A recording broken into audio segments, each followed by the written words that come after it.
अगर हम मेलाज़्मा की बात करें, परमानेंट जो ट्रीटमेंट है कि एक बार अगर हम मेरे को हुआ है, मैंने ट्रीटमेंट लिया, क्या वो दोबारा हो सकता है या ट्रीटमेंट लेने से बिल्कुल खत्म हो नहीं जाएगा? मैम, हर चीज़ में मेंटेनेंस होती है, हमारी स्किन भी मेंटेनेंस मांगती है।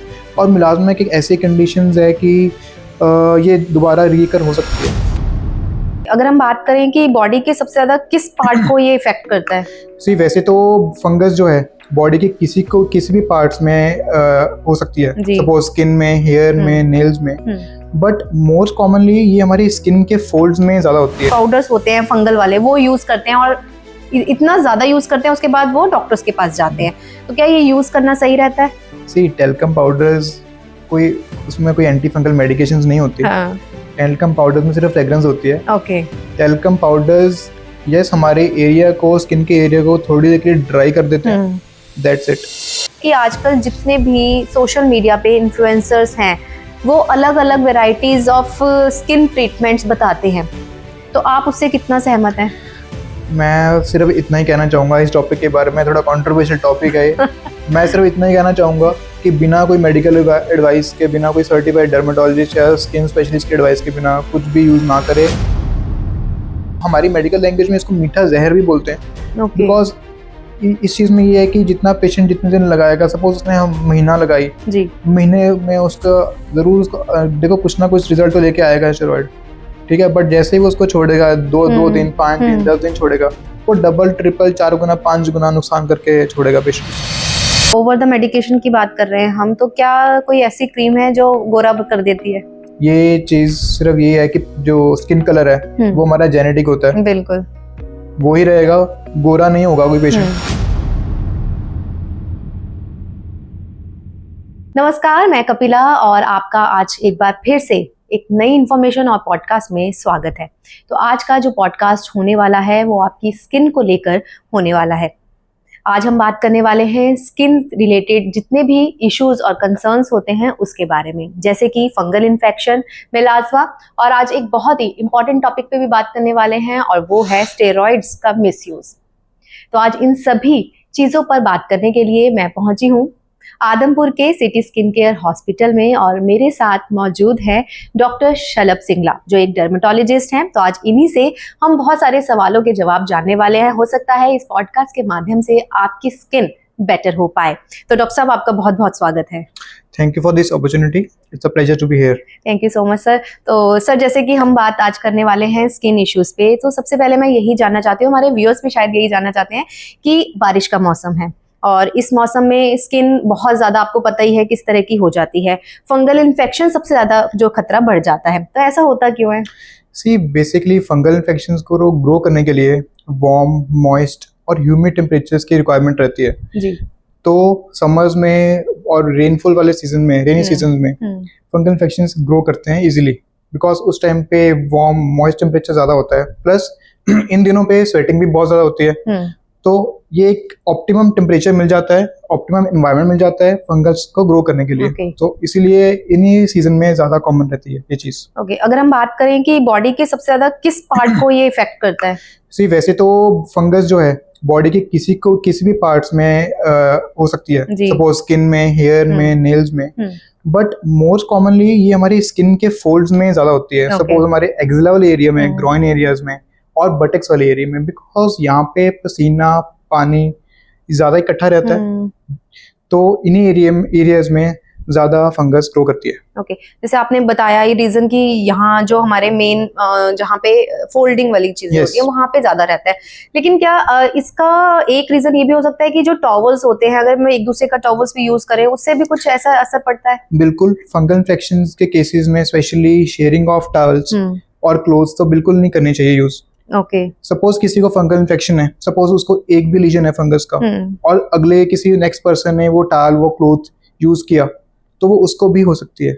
सो हम हाइजीन मेंटेन करने के लिए भी हम पेशेंट्स को एडवाइस करते हैं कि sharing of towels and sharing of clothes use नहीं करना चाहिए। मतलब अगर किसी को हो रही है ये प्रॉब्लम और किसी दूसरे ने वो यूज कर लिया तो कॉमन हो सकता है कि हाँ वो हो जाएगा। Fungal infections can easily transmit through this, ये शेयरिंग ऑफ टाल्स और क्लोथ्स इजीली ट्रांसमिट होते हैं। तो stop sharing the clothes. Tight clothes पहनने से भी हो सकता है? बिल्कुल मैम, टाइट क्लोथिंग और स्पेशली हमारे जो सिंथेटिक फैब्रिक्स होते हैं, नायलिन, पॉलिएस्टर, ये क्या करते हैं, हमारा जो टेम्परेचर है, हमारा जो पसीना है, पानी है, ये इसको ट्रैप करके रखते हैं। ये इसको इवेपोरेट नहीं होने देते, एंड ये हमारे हॉट मॉइस्ट कंडीशन क्रिएट करते हैं बॉडी में, एंड हमारी बॉडी को इजिली, हमारी स्किन को इजिली ब्रीथ नहीं करने देते। तो हम पेशेंट को समझाते हैं कि स्पेशली समर्स में लूज कॉटन क्लोथ्स और सिंथेटिक और टाइट अंडरगारमेंट्स और टाइट क्लोथिंग तो मत यूज करें। लेकिन जैसे जो जिम लवर होते हैं, जिम जाते हैं, उनके लिए तो वहां पे वो टाइट क्लोथ्स पहनते हैं, जिम वाली जो आती है आउटफिट्स उसमें, तो क्या उसके लिए भी थोड़ा सा उन्हें प्रॉपर अपना कुछ चीज का ध्यान रखना पड़ता है कि हमें आके वापस चेंज करना है या कैसे? क्योंकि मुझे ये लगता है कि ज्यादा देर तक अगर उसको पहन के एक्सरसाइज कर रहे हो तो फंगल इन्फेक्शन होने के चांसेस रहते हैं। बिल्कुल बिल्कुल हो रहता है। सी जिम मोस्टली फंगल इन्फेक्शन इसलिए भी जिम वाले पेशेंट्स में ज्यादा कॉमन रहती है बिकॉज उनको सिंथेटिक कपड़े पहनने पड़ते हैं। सो अपार्ट फ्रॉम दैट, अब डेली लाइफ में अगर हम ट्राई करें कि लूज कॉटन के क्लोथ्स पहने तो बेनिफिशियल रहेगा। Okay, yes. अच्छा, बच्चों में और एडल्ट्स में अगर हम देखें तो क्या अलग अलग तरह का जो फंगस होता है या कॉमन ही होती है वो चीजें? जो फंगस होती है उसके बहुत वैरायटी ऑफ ऑर्गेनिजम्स हैं कॉज करने के लिए, ठीक है। बट बच्चों में क्या है, बच्चों में मोस्ट कॉमनली स्कैल्प, जो हमारा हेयर है, वहां पे ज्यादा कॉमन होता है बिकॉज बच्चे स्पेशली स्कूल्स गोइंग चिल्ड्रन में ये चीजें बहुत इजीली स्प्रेड हो जाती है। हाँ, फंगस कोई भी बॉडी पार्ट में हो सकती है, बट बच्चों के केसेस में ये चीज ज्यादा स्कैल्प में, और बड़ों में पूरी बॉडी और नेल्स पे ज्यादा रहती है। ओके, मतलब जो हमारे व्यूअर्स हैं उन्हें ध्यान देने की जरूरत है कि अगर बच्चों को स्कैल्प में किसी तरह का पसीना या वो सब रहता है तो ध्यान दें वहां पे। बिल्कुल बिल्कुल। उससे भी मतलब स्वेटिंग होने से भी फंगस हो सकती है। बिल्कुल, जहाँ पे भी स्वेटिंग, ऑयल, जहाँ पे भी ह्यूमिड वार्म टेम्परेचर रहेगा वहां पे इजिली फंगस ग्रो करती है। लेकिन क्या इस मौसम में, जैसे हम बच्चों को स्कूल भेजते हैं तो कई पेरेंट्स हैं, जो मदर्स हैं स्पेशली, वो ऑयलिंग करके प्रॉपर तरीके से भेजती हैं, और इस मौसम में भी क्या सही है वो करना? नहीं, हम पेशेंट्स को मोस्टली एडवाइस करते हैं कि ऑयलिंग तो नहीं करनी चाहिए। ऑयलिंग हमारे बालों के लिए ठीक है, बट स्कैल्प में जैसे पूरा रूट तक ऑयलिंग नहीं करनी चाहिए। तो बिकॉज हमारा जो स्कैल्प है ऑलरेडी सिबेशियस है, ऑलरेडी ऑयली है, तो हम अगर ज्यादा ऑयल देंगे, ऊपर से वार्म टेम्परेचर भी रहेगा बॉडी एनवायरनमेंट का, तो ये एक तरह के से ऑप्टिमम कंडीशंस बन जाएगा, बिल्कुल सही कंडीशंस बन जाएगा फंगस को ग्रो करने के लिए। तो ऑयलिंग जरूरी नहीं है, ऑयलिंग तो अवॉइड करना बेटर है। ओके, और इससे आई थिंक डैंड्रफ भी ग्रो करता है। बिल्कुल, फंगस ना सिर्फ हमारी बॉडी पे, स्कैल्प में बहुत तरह से डैंड्रफ के रूप में भी होता है। तो ये एक्चुअल में फंगस डैंड्रफ भी करवाती है, तो ऑयलिंग तो नहीं करनी चाहिए। अच्छा, मैंने बहुत बार कई लोगों को देखा है कि स्पेशली इस मौसम में कि स्वेटिंग होता है बार बार, है ना, और टेम्परेचर भी ह्यूमिड वाला ज्यादा रहता है, तो टेल्कम पाउडर्स या एंटी जो पाउडर्स होते हैं फंगल वाले वो यूज करते हैं, और इतना ज्यादा यूज करते हैं, उसके बाद वो डॉक्टर्स के पास जाते हैं।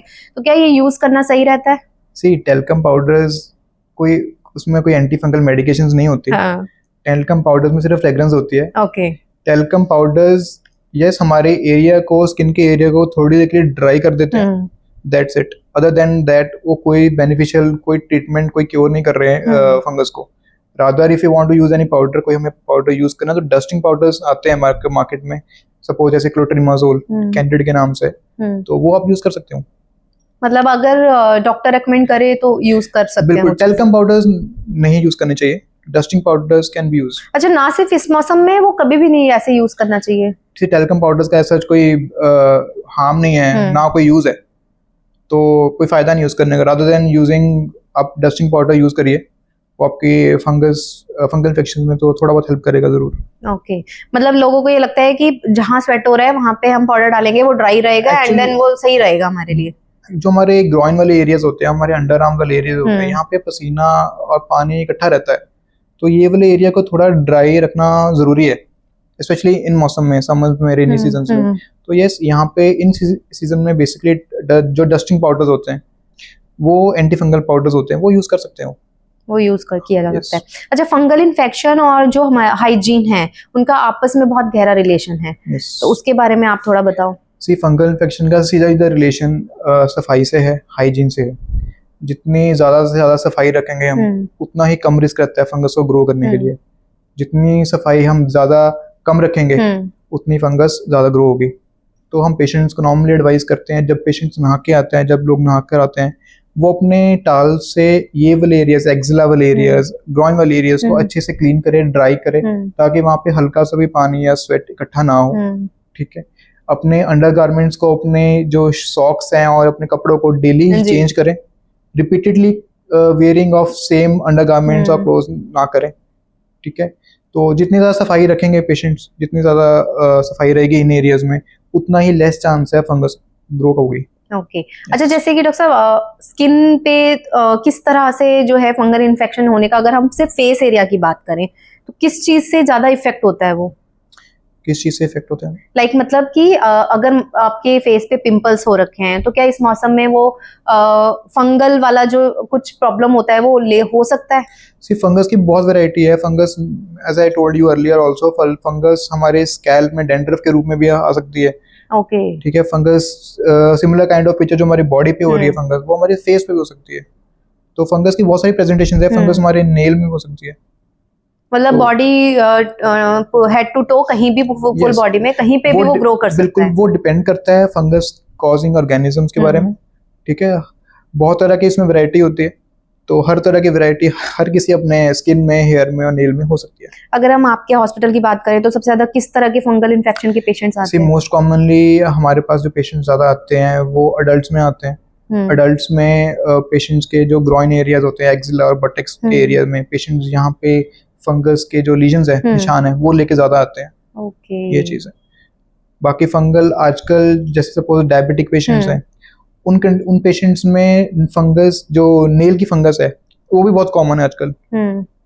तो अगर हम इनके ट्रीटमेंट की बात करें तो ट्रीटमेंट में किस तरीके से आप ट्रीट करते हो उसमें? लाइक कि जैसे कई लोगों को होता है कि बस हमारे अगर फेस पे चीजें निकल आई हैं तो फटाफट ठीक हो जाए, तो ऐसा कोई ट्रीटमेंट है जो बहुत जल्दी ठीक कर देता है? नहीं मैम, ये इंस्टेंट मैगी नूडल्स वाली बात कर दी आपने। ऐसा नहीं होता, बट हाँ पेशेंट की एक्सपेक्टेशंस रहती है। वो मेडिकल स्टोर्स पे जाते हैं और वो बोलते हैं कि एक बस ट्यूब दे दो जिससे कि निशान ठीक हो जाए। बट पेशेंट्स को, पब्लिक को ये चीज समझनी चाहिए, इट्स नॉट अबाउट कि वो निशान गायब करना है, it's about treating your problem, treating your infection. ठीक है। अब फंगस के केस में क्या है कि उसका पूरा कोर्स होता है, डिपेंडिंग पेशेंट्स ने क्या क्या मेडिकेशंस यूज किए। तो बेसिक कोर्स फंगल इन्फेक्शन का 3 मंथ्स का तो रहता है। पेशेंट्स के जो निशान है, जो लीजन्स है, वो ठीक होने स्टार्ट हो जाते हैं पहले ही। बट पेशेंट्स को फॉलो पे रहना पड़ता है डॉक्टर के साथ, ताकि वो पूरा कोर्स कंप्लीट हो। तो ये चीज जरूरी है। Incomplete course can also lead to recurrence of fungal infection. दोबारा फंगल इन्फेक्शन भी हो सकती है उस चीज। मतलब पेशेंट को ये लगता है कि थोड़ा सा ठीक होने लग गया तो अभी मेडिसिन खत्म कर दो, बंद कर दो, डॉक्टर साहब के पास जाने की जरूरत नहीं है। जनरल अप्रोच है पेशेंट की, बट ये चीज गलत है। पूरा कोर्स करना जरूरी है फंगल इन्फेक्शन के ट्रीटमेंट में। ओके तो आपने फंगल इन्फेक्शन के बारे में तो बहुत अच्छी जानकारी दी। अब हम आगे बढ़ते हैं, और यहाँ मैंने स्टार्टिंग में ही बोला था कि आज हम एक और बहुत इंपॉर्टेंट टॉपिक पे बात करने वाले हैं, वो है स्टेरॉइड्स का मिसयूज। तो डॉक्टर साहब, जैसे कि स्टेरॉइड्स जो आजकल बहुत कॉमन हो गया है ना, और स्पेशली जो जिम लवर्स हैं बहुत ज्यादा इनटेक इसका करते हैं। तो कहने का मतलब मेरा ये है कि आजकल जितने भी सोशल मीडिया पे इन्फ्लुएंसर्स हैं वो अलग अलग वेराइटीज ऑफ स्किन ट्रीटमेंट्स बताते हैं, तो आप उससे कितना सहमत हैं?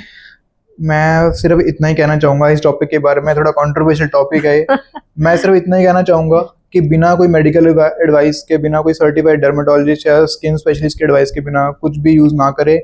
हर पेशेंट की, हर बंदे की अपनी एक स्किन है, अपनी एक रिक्वायरमेंट है। तो बिना कुछ एडवाइस के, बिना इसको प्लीज यूज ना करे, क्योंकि आजकल सोशल मीडिया का ट्रेंड है। तो सोशल मीडिया पे हर चीज़ इजीली अवेलेबल है, एक्सेसिबल है, तो उनके पीछे ना भागे। कुछ भी आपको किसी भी छोटी सी लेके बड़ी सी प्रॉब्लम होती है, कोई भी डर्मेटोलॉजिस्ट, कोई भी स्किन स्पेशलिस्ट, हाँ वो सर्टिफाइड डर्मेटोलॉजिस्ट और स्किन स्पेशलिस्ट के पास जरूर जाएं। क्या ऐसा भी होता है कि जो हम अपनी तरफ से, जैसे आपने कहा कि बाहर से वो मेडिसिन ले लेते हैं स्किन के लिए भी, किसी भी स्किन इश्यूज के लिए, क्या उसमें हमें कैसे पता लगेगा कि वो स्टेरॉइड बेस्ड हैं या हमारी स्किन के लिए अच्छे नहीं है? वही मैं पहले भी बोल चुका हूँ कि स्टेरॉइड मार्केट में बहुत इजीली अवेलेबल है, जैसे क्लोबिटासोल हो गया, फ्लूटीवेट, बहुत सारे कॉम्बिनेशन है। और स्टेरॉइड सिर्फ अकेला नहीं मिलता मार्केट में, स्टेरॉइड के साथ anti bacterial salt, anti fungal salts, वो बेसिकली हमारी स्किन को बहुत हार्म करते हैं। स्टेरॉइड्स इंडिकेटेड हैं जी। अलग कंडीशंस में, तो बिना किसी की एडवाइस, बिना किसी की राय के बिना ये सब चीजें मत यूज करें। इनके लॉन्ग टर्म कॉम्प्लिकेशन बहुत सारे हैं। मतलब एक नॉर्मल पेशेंट जो है या जो कॉमन मैन है उसको तो नहीं पता कि हाँ इसमें स्टेरॉइड्स है, क्योंकि मेडिकल टर्म्स इतनी उसमें हार्ड लिखी होती है, वो समझ ही नहीं आती है, तो उसे स्किन ठीक होने की बजाय और ज्यादा खराब होती चली जाती है। और आपने कहा कि बहुत सारे ऐसी जो टर्म्स आपने बताई हैं मेडिसिन को लेकर, तो क्या मतलब मुझे अभी भी ये चीज है कि हमें कैसे पता लगेगा कि ये क्रीम हमारी स्किन के लिए बेटर है या नहीं है? देखिए ऐसा है कि उसके लिए आप अपने स्किन स्पेशलिस्ट डॉक्टर से मिलिए, तो वो बेटर आपको गाइड कर सकते हैं इस चीज के बारे में, क्योंकि हर एक की स्किन अलग है, किसी की कॉम्बिनेशन है, किसी की ऑयली है। लेकिन मार्केट में जो क्रीम्स वगैरह मिल रही हैं वो तो एक नॉर्मल पीपल के लिए बनाई जाती हैं और वो यूज भी होती हैं बहुत ज्यादा। सिर्फ वही ना, पेशेंट की एक्सपेक्टेशंस ये है, पेशेंट की एक्सपेक्टेशंस रहती है कि बस हमें ये कोई निशान हुआ, कहीं भी हुआ, और इसके लिए हम मेडिसिन बाय परचेज कर लेते हैं मेडिकल स्टोर्स पे जाके, बट वो गलत है। एक बारी मेरे को लगता है अपने कोई स्पेशलिस्ट डॉक्टर को दिखाए बिना कोई भी चीज यूज करना सही नहीं है, स्पेशली आजकल के टाइम पे, बिकॉज आजकल बहुत सारे मेडिसिन या कुछ भी क्रीम्स वगैरह बहुत गलत भी आती हैं। अच्छा डॉक्टर साहब, जैसे कि अगर मान लो अब उन्होंने ये यूज कर लिया है क्रीम, है ना, ट्रीटमेंट वो ले रहे थे अपने आप, उन्होंने यूज कर लिया, लेकिन उनकी स्किन पे बहुत ज्यादा रिएक्शन हो गया, तो क्या वो ठीक हो सकता है? बिल्कुल हो सकता है। फॉर एग्जाम्पल अगर हम स्टेरॉइड्स की बात करें, हमारी मेडिकल टर्म में एक टर्मिनोलॉजी है टॉपिकल स्टेरॉइड डिपेंडेंट फेशिस, TSDF के नाम से बोलते हैं जी। तो इस कंडीशन में बेसिकली होता है क्या है कि पेशेंट्स लॉन्ग टर्म 6 महीने, साल, 2 साल स्टेरॉइड्स लगाते हैं फेस पे अपने गोरा होने के लिए, छाइयों के लिए, तो ये चीज ठीक भी हो सकती है। बस सबसे पहले इसमें जरूरी होता है कि आप स्टेरॉइड बंद करें और अपने डॉक्टर को विजिट करें, तो ये चीज बेनिफिशियल रहेगी पेशेंट्स के लिए। तो लॉन्ग टर्म स्टेरॉइड्स और फेयरनेस क्रीम्स के पीछे मत भागे बिना कुछ भी। अगर मैं पहले जैसे बताया मैंने, कोई भी आपको कंडीशन लग रही है, सपोज पिंपल भी है, छोटा सा एक्ने भी है, ड्राइनेस भी है, कुछ भी कंडीशन है, आप प्लीज डॉक्टर से जाके मिलिए, अपने स्किन स्पेशलिस्ट को जाके मिलिए, उनकी राय के बिना कुछ भी चीजें यूज करना गलत है। ओके अगर आपने कहा कि लॉन्ग टर्म वो यूज कर रहा है, वो इजीली ठीक हो सकता है, कितने टाइम पीरियड में वो ठीक होना शुरू हो जाता है? क्योंकि हर एक की तो कंडीशन अलग अलग है। Ma'am see it depends also, अब इट डिपेंड्स कि पेशेंट वो चीज कितने देर के लिए यूज कर रहा है। तो सबसे पहले ये एक तरह का एडिक्शन है। टॉपिकल जो स्टेरॉइड्स, मतलब जो लगाने वाली जो स्टेरॉइड मेडिकेशन होती है, ये एक तरह का एडिक्शन है। हम हमारी मेडिकल लैंग्वेज में इसको मीठा जहर भी बोलते हैं, बिकॉज इस चीज में ये है कि जितना पेशेंट जितने दिन लगाएगा, सपोज उसने महीना लगाई, महीने में उसका जरूर देखो कुछ ना कुछ रिजल्ट तो लेके आएगा स्टेरॉइड, ठीक है, बट जैसे ही वो उसको छोड़ेगा, दो दिन, 5 दिन, 10 दिन छोड़ेगा, वो डबल, ट्रिपल, 4 गुना, 5 गुना नुकसान करके छोड़ेगा उस चीज को। तो इट डिपेंड कि पेशेंट वो चीज कितने देर तक लगा रहा है, फिर उसके अकॉर्डिंगली हर पेशेंट का जो मैनेजमेंट है, जो ट्रीटमेंट है, वो फिर डिपेंड करता है। अच्छा ओवर द मेडिकेशन की बात कर रहे हैं हम, तो क्या कोई ऐसी क्रीम है जो गोरा कर देती है? ये बहुत सारी मेडिसिन है गोरा करने वाली, बहुत सारी मार्केट में मिलती है आजकल।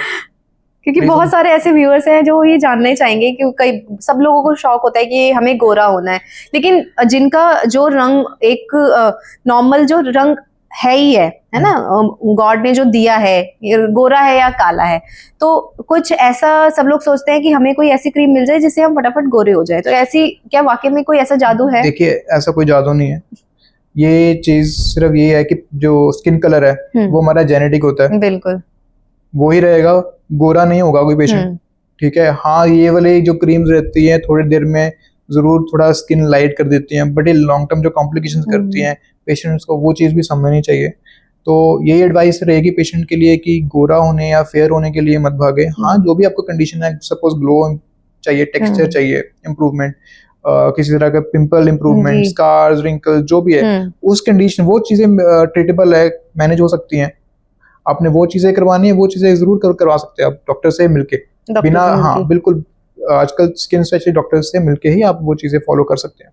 मतलब अपनी स्किन को आप बेटर कर सकते हो, ग्लो करने के लिए उसमें आप अपने अलग अलग ट्रीटमेंट्स ले सकते हो, लेकिन जो रंग ऊपर वाले ने दिया है वो तो वही रहने वाला है। हाँ नेचर के साथ खिलवाड़ करना गलत होगा। बिल्कुल बिल्कुल तो सही बात वो है। चीज के पीछे ना भागे। बिल्कुल, आपने बहुत अच्छी बात बताई। तो अब हम आगे बढ़ते हैं और अब मैं बात करने वाली हूँ मेलाज़्मा के बारे में।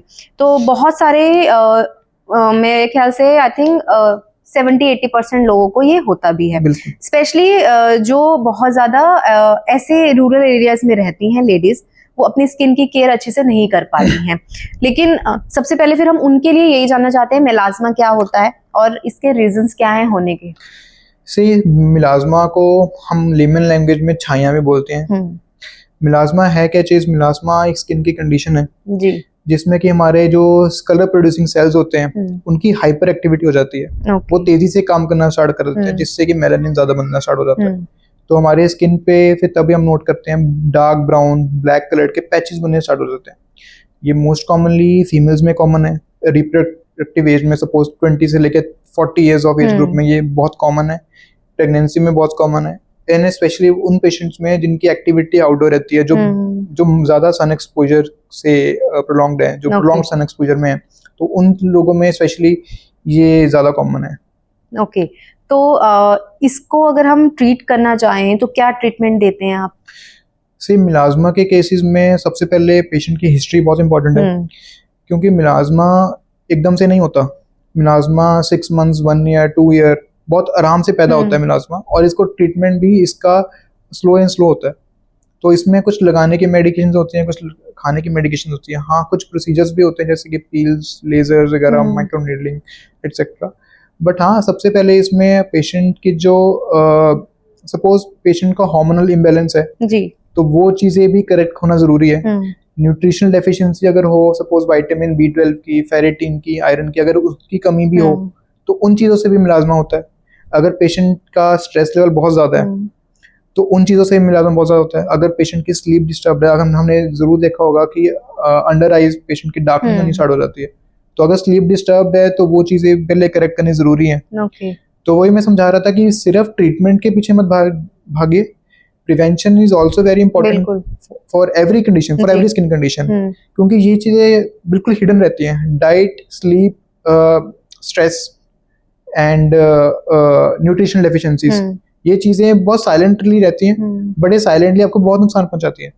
तो ये चीज़ें भी करेक्ट होना उतनी ही ज़रूरी है, क्योंकि ये चीज़ें भी फिर मेडिकेशंस को, लगाने वाली मेडिकेशंस को और खाने वाली मेडिकेशंस को कॉम्प्लीमेंट करेंगी। ट्रीटमेंट रिस्पॉन्स भी फिर अच्छा इंप्रूव होगा धीरे धीरे, मतलब बिल्कुल। अच्छा, क्या इसके टाइप्स भी होते हैं? क्योंकि मैंने बहुत सारे ऐसी लेडीज देखे हैं जिनके कई बार तो बहुत डार्क होता है मिलाज़्मा, बहुत कई बार लाइट होता है, तो अलग अलग तरीके से होता है, या मतलब कि डार्क टू लाइट होना शुरू हो जाता है वो धीरे धीरे? मिलाज़्मा के केसेस में ऐसा रहता है कि पहले तो जानना जरूरी होता है कि मिलाज़्मा है कितने टाइम से पेशेंट को। ठीक है, एंड इसके ऊपर पेशेंट ने क्या क्या चीजें यूज की हैं। अभी जैसे हम बात कर रहे थे स्टेरॉइड्स के बारे में, तो अगर हम पेशेंट पहले से स्टेरॉइड्स वाली क्रीम या फेयरनेस क्रीम यूज कर रहे हैं, तो उससे क्या होता है, मिलाज़्मा का जो ट्रीटमेंट रिस्पॉन्स है और ज्यादा लेट हो जाता है और ज्यादा रेजिस्टेंट हो जाता है। तो ये चीजें भी जरूरी है। हाँ, धीरे धीरे हर ट्रीटमेंट के बाद पेशेंट को ग्रेजुअली इंप्रूवमेंट होनी स्टार्ट हो जाती है। ये मिलाज़्मा का जो ट्रीटमेंट है, एकदम से हम कुछ लगाना स्टार्ट कर दें, खाना स्टार्ट कर दें, गायब नहीं होगा। और मिलाज़्मा कंप्लीटली भी नहीं जाता। हाँ, 90 to 95% ठीक हो जाता है, बट इट कैन रीअकर ऑल्सो। तो डिपेंड करता है कि पेशेंट की हिस्ट्री कब से है। अच्छा, जैसे आपने कहा कि अगर आपकी स्लीप पैटर्न सही नहीं है, डाइट सही नहीं है ना, कॉमन फैक्टर्स जो आपने बताए हैं, तो क्या इससे जो डार्क सर्कल्स होते हैं वो मिलाज़्मा के अंडर ही आते हैं? बिल्कुल, उसको हम पेरी ऑर्बिटल मिलाज़्मा भी बोलते हैं। तो एक तरह का मिलाज़्मा की ही वैरायटी है ये। अच्छा, डार्क सर्कल्स भी मिलाज़्मा की वैरायटी है? बिल्कुल बिल्कुल जी, तो मिलाज़्मा का ही टाइप है। तो अगर किसी के बहुत ज्यादा हैं डार्क सर्कल्स, वो ट्रीटेबल है? बिल्कुल ट्रीटेबल है, बट सबसे पहले यही चीज हमें ध्यान रखनी पड़ेगी। हमारे जो कॉजेटिव फैक्टर्स हैं, जैसे डाइट, स्लीप, स्ट्रेस हो गया, इवन की हार्मोनल इम्बैलेंस हो गया, अगर इन ये चीजें सही रहेंगी तो फिर ही ट्रीटमेंट कॉम्प्लीमेंट हो पाएगा। बिल्कुल बिल्कुल। मतलब कि अगर आप जो डार्क सर्कल्स हैं वो भी मेलाज्मा के अंडर ही काउंट होता है, बिल्कुल मैम, वो भी उसी का ही एक पार्ट है। क्योंकि बहुत बार हमने देखा है कई जैसे सोशल मीडिया पे हम बात कर रहे थे पहले भी, कि उसमें भी वो कहते हैं कि डार्क सर्कल्स के लिए आप ये क्रीम लगाइए या ये होम रेमेडीज कीजिए, बहुत जल्दी ठीक हो जाएगा। तो मुझे नहीं पता था कि ये मेलाज्मा के अंडर ही आता है। नहीं मैम, एक्चुअली होम रेमेडीज भी बहुत सारी तरह की हैं जी। होम रेमेडीज बेसिकली हमारी स्किन को ड्राई ज्यादा कर देती है, हमारी स्किन को इरिटेट करती है, हमारी स्किन को ज्यादा सेंसिटिव बना देती है। तो मैं सजेस्ट नहीं करूंगा कि होम रेमेडीज मतलब हर यूज किसी की करें। स्किन पे नहीं, सूट भी नहीं करती। हर पेशेंट की, हर पब्लिक बंदे की स्किन डिफरेंट है। तो बिना कोई राय लिए ये सब चीजें यूज करना गलत है। आजकल वैसे भी हर चीज इजिली अवेलेबल है, तो प्लीज इन चीजों के पीछे ना भागे। प्रॉब्लम को जाने और उसका सही तरह से एडवाइस लेने के बाद ही कुछ ट्रीट करें और आगे बढ़े। जी जी। क्या मेलाज्मा पेशेंट्स के लिए भी बहुत जरूरी होता है सनस्क्रीन लगाना? बिल्कुल मैम, सनस्क्रीन आज की डेट में बहुत इंपॉर्टेंट है। कोई भी सनस्क्रीन आप यूज कर रहे हो, बेसिकली उसका जो इफेक्ट है वो 2 to 3 आवर्स तक रहता है। हाँ, कंपनी जरूर बोलते हैं कि it can last longer, but हम पेशेंट्स को नॉर्मली एडवाइस करते हैं कि स्पेशली ड्यूरिंग डे आवर्स तो पेशेंट को 3 टाइम सनस्क्रीन लगाना बहुत इंपॉर्टेंट है। हाँ, एसपीएफ के पीछे ना भागे कि ऐसे मत सोचे कि अगर हम 70 का एसपीएफ लगाएंगे, 100 एसपीएफ के सनस्क्रीन लगाएंगे तो हमें ज्यादा फर्क पड़ेगा। ऐसा नहीं होगा। हमारी इंडियन स्किन के लिए 30 एसपीएफ इज सफिशिएंट। अगर वो भी हम प्रॉपरली यूज करें, 3 आवर्स एप्लीकेशन अगर दिन में लगाएं तो वो एक अच्छा रहेगा, मिलाज्मा को आगे होने से बचाएगा, रोक सकता है उसको। बिल्कुल ठीक है। अगर हम मेलाज्मा की बात करें, परमानेंट जो ट्रीटमेंट है कि एक बार अगर मेरे को हुआ है, मैंने ट्रीटमेंट लिया, क्या वो दोबारा हो सकता है या ट्रीटमेंट लेने से बिल्कुल खत्म हो जाएगा? नहीं मैम, मिलाज्मा हर चीज, हमारी स्किन हर चीज में मेंटेनेंस होती है, हमारी स्किन भी मेंटेनेंस मांगती है। और मिलाज्मा की एक ऐसी कंडीशंस है कि ये दोबारा रीकर हो सकती है। सपोज एक बार आपने ट्रीटमेंट लिया, आपको लगा कि आपका 90 to 95% जो निशान है मिलाज्मा के जाइयों के वो चले गए, बट उसके बाद भी आपको अपनी स्किन का ध्यान रखना पड़ता है। ऐसा नहीं हो सकता कि आपने अपने निशान ठीक कर लिए और अब मस्ती में पूरा सन एक्सपोजर प्रोलॉन्ग कर रहे हैं और या फिर हार्मोनल इम्बैलेंस कर रहे हैं, ये सब डाइट्स जो भी फैक्टर्स हैं उनको इग्नोर कर रहे हैं। तो हर चीज की मेंटेनेंस होती है, अपनी स्किन के ऊपर ध्यान देना भी बहुत जरूरी है। तो मिलाज्मा कैन रिअकर एनी टाइम आल्सो। हाँ, इट्स जस्ट दैट कि वो थोड़ा मेंटेनेंस में चीजें चलती हैं। मतलब अपनी स्किन के लिए अगर कोई भी ट्रीटमेंट ले रहे हैं, हमें उसका रेगुलर जो है प्रॉपर ध्यान रखना पड़ेगा। मिलाज्मा एक क्रॉनिक कंडीशन है, एक बार ही ठीक होने के बाद वो दोबारा भी हो सकती है। Yes, it's treatable.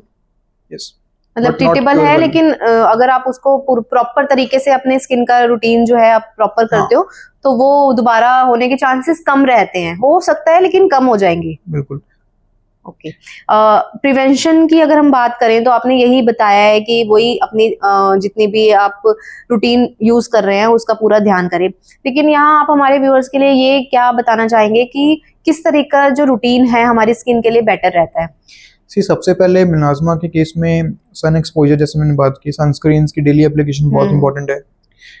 कुछ सनस्क्रीन मार्केट में आते हैं वो कॉमेडोजेनिक होती है, मतलब कि एक्ने करवाने वाले होते हैं, तो नॉन कॉमेडोजेनिक भी आते हैं, but proper use of sunscreen बहुत जरूरी है। Daily at least 3 times day hours में सनस्क्रीन लगाना बहुत जरूरी है। अगर किसी को पीसीओडी है या फिर कोई डायबिटिक या थायराइड पेशेंट्स है, वो चीजों की करेक्शन बहुत जरूरी है। हार्मोनल इम्बैलेंस की करेक्शन बहुत जरूरी है। न्यूट्रिशन डेफिशिएंसी की साइड बात करें, अगर विटामिन B12, फेरेटिन, आयरन के लेवल्स कम है तो वो चीजें को भी बैलेंस करना जरूरी है। ठीक है। और डाइट, स्लीप, स्ट्रेस तो रहे ही, उन चीजों को इम्प्रूवमेंट करना बहुत जरूरी है। क्या ये सिर्फ फीमेल्स के लिए है या मेल्स के लिए भी है? नहीं जी, हाँ, मोस्ट कॉमन फीमेल्स के लिए है। फीमेल्स में मोस्ट कॉमन मिलाज्मा होता है, बट मेल्स में भी उतना ही आजकल इंसिडेंट है। मेल्स में भी बहुत कॉमन हो गया है मिलाज्मा भी। बिल्कुल। और फंगल इन्फेक्शन भी मेल्स को भी हो सकता है वो तो? बिल्कुल, फंगल इन्फेक्शंस मेल्स में, फीमेल्स में, बच्चों में, हर किसी को हो सकता है। हर किसी को हो सकता है। नहीं, जैसे कि आजकल देखा जाता है बॉयज जो है ज्यादा ट्रीटमेंट्स लेते हैं स्किन का, तो ज्यादा ध्यान रखते हैं कि हमारी स्किन ज्यादा ग्लो करे। नहीं मैम, ऐसा नहीं है। हाँ, हर बंदा अपने स्किन के लिए ज्यादा ध्यान देता है। हाँ, बट वो उनकी सोच भी, पेशेंट्स की सोच भी ये रहती है कि हम पहले इंस्टाग्राम और यूट्यूब पे चेक कर लें, हम वो डायरेक्टली चीजें अप्लाई करें। बट वही बात है कि हर किसी का ट्रीटमेंट अलग है, हर किसी की स्किन टाइप अलग है, तो बिना कोई एडवाइस के, बिना कुछ बिना कुछ प्रिस्क्रिप्शन के बिना ये चीज़ें यूज़ ना करें तो बेटर रहेगा। जैसे डॉक्टर साहब पहले होता था ना कि बहुत कॉमन डॉक्टर्स होते थे कि हार्ट का प्रॉब्लम है तो हार्ट वाले डॉक्टर के पास चले गए, है ना, कोई आपको और कोई दिक्कत आ रही है, खांसी जुकाम हो गया तो आप एक फिजिशियन के पास चले गए। लेकिन आजकल जो डर्मेटोलॉजिस्ट हैं उनके पास भी हम पेशेंट जो है वो जा रहे हैं। क्यों? क्योंकि उनको पता लग गया कि अब हमारी स्किन जो इश्यूज हैं वो डॉक्टर साहब के पास जाके ही ठीक होने हैं। लेकिन मेरा ये कहना है कि अब जो ट्रीटमेंट्स डॉक्टर आपकी तरफ से दिए जाते हैं पेशेंट्स को, वो कितनी देर तक चलता है वो जो ट्रीटमेंट है आपकी तरफ से जो दिए जा रहे हैं? क्योंकि आपने कहा अकॉर्डिंग टू पेशेंट है, लेकिन कई बार पेशेंट एकदम वो हो जाता है कि नहीं अब मेरे को वो ट्रीटमेंट लेना ही नहीं है। ऐसा भी आपने देखा होगा, आपके पास पेशेंट्स भी आते होंगे इस तरह के। बिल्कुल। सी मैम, पहली बात तो जैसे कि आपने बात करी कि स्पेशलिटीज बहुत है, हमारी स्किन में भी स्पेशलिटी ऑटोमेटिक क्रिएट हो चुकी है। एक्चुअल में जो डर्मेटोलॉजी की डिग्री है वो MD, DNB या DVND है, डिप्लोमास है। इसके अलावा कोई एक्चुअल में डिग्री नहीं है डर्मेटोलॉजिस्ट की। अगर हम बात करें कॉस्मेटोलॉजी की भी, कोई ऐसे सर्टिफाइड नहीं है कोई चीज़ कॉस्मेटोलॉजी। हमारी इंडियन मेडिकल एसोसिएशन में कोई भी ऐसी ब्रांच नहीं है कॉस्मेटोलॉजी की भी।